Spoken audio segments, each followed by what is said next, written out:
Now, I got into this game kinda late, mainly because I heard all about the atrocity of queue times that the first few weeks of this game was, with more players being in queue than server capacity for players in New World. So I was like, nope, Amazon seems ridiculously unprepared for this game's launch, and I didn't touch it with a 10-foot pole. Fast forward a few weeks later, I decided to check out the game from a friend's Steam share list. Thank God for Steam Family Share. I picked a low-pop server and started my New World adventure. My impressions? Well, it's a mixed bag, as most things are nowadays for me. However, I do think there is a lot to enjoy about New World here. First, let's talk about the things you're going to be doing in New World. Obviously, there's going to be questing, and it's not at all the game's strong suit. Then again, not many MMOs at all have good questing, so this isn't really all that surprising. Go here, kill a couple of these monsters, maybe search some chests, come back, turn the quest in, rinse and repeat. Honestly, I think the questing is one of the worst things about New World. Maybe some people think otherwise, but when I remember that this is what people are going to be doing the majority of their way to level 60, I could have used some cooler quests, not to mention quests that are actually nearby where I get the quest from the NPC, like, oh, send me across the map just to go search some chests and kill some monsters? Come on. The one thing redeeming about these quests somewhat though, is the combat.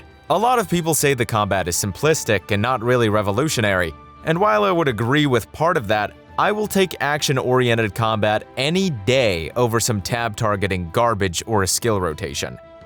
It makes the game way more engaging, and I'm not sitting back in my chair, falling asleep at my desk, tapping the same keys over and over.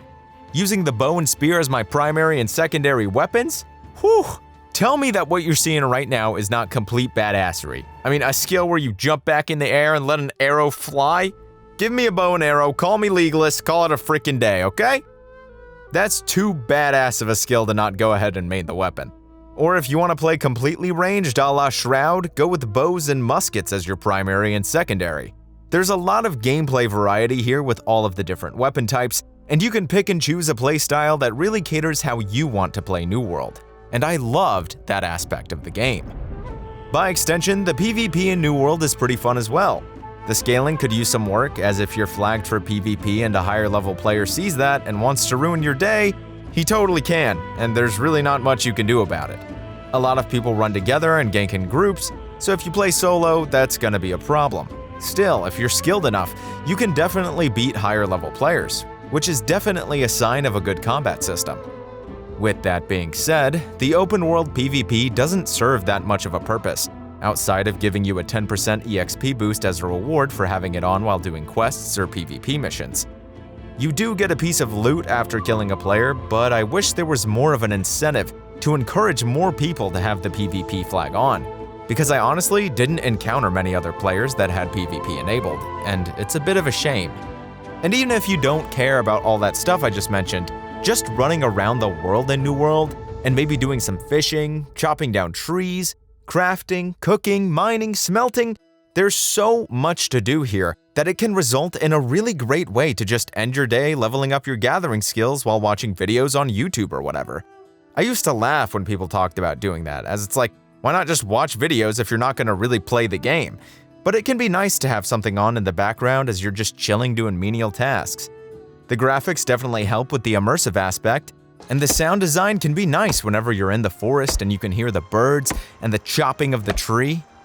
Now, there is a lot to like about this game, but there does seem to be some problems that could weigh this game down in the future in terms of endgame content. To be completely honest, I haven't encountered those problems because I haven't gotten there yet. I'm preferring to take my time and really enjoy New World instead of just rushing into endgame. I think the journey here is definitely more important than the destination, and that especially applies to New World. However, if you are concerned about the deep-rooted problems this game seems to have waiting for you at the endgame, watch this video by Upper Echelon Gamers. I think it does a great job of explaining the core issues of why New World could see big problems within its future. There are a few cons that I experienced with the game myself as well.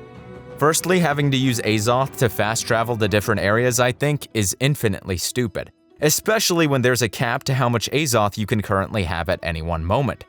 I will say there was never a moment that I ran out of Azoth so that I couldn't fast travel, But moving items between cities apparently costs Azoth as well, so if you start using it for multiple things, I can easily see how you can be bled dry.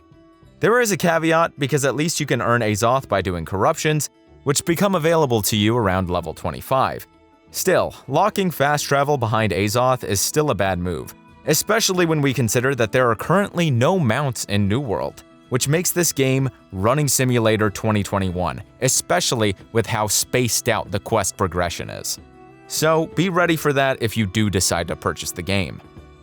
Personally though, having played for about 30 hours already, I think there's a great experience here for you to enjoy even with the problems at Endgame, especially with friends and the entry price being only $40. It's kinda hard to not at least recommend trying out the game for yourself to see if you like it, because by the time you hit Endgame, you'll easily have at least 50-60 hours within New World. And again, for a $40 price tag, I really don't think that's that bad. With all that said, make sure to like and subscribe for more reviews like this one, or I'm permanently retiring from the MMO genre, guys. I'm sorry.